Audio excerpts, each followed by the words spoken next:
Grabe, ang lalaki. Ang ganda ng tubo nila. Nagkakatuwa lang talaga. Ito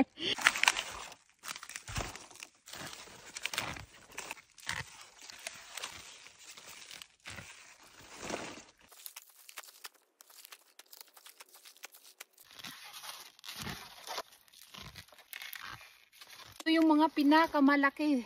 Compare nyo sa aking kamay. Ayan o. Compare nyo sa aking malaking mukha. Ito po isa. Ewan ko ano nangyari sa kanila. Bakit ang ganda ng tubo nila this year. Oh. Ayan. Natapos ko nang bunutin lahat ng sibuyas. Ito lahat yung aking sibuyas na sinimulan from seeds. Pinunla ko sila sa loob ng bahay this winter. Tapos transplant ko na sila noong planting season.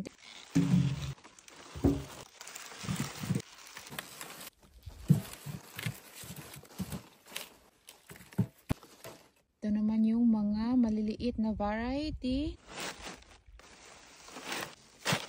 Ito na lahat yung aking aning sibuyas. Isang wheelbarrow, punong-puno.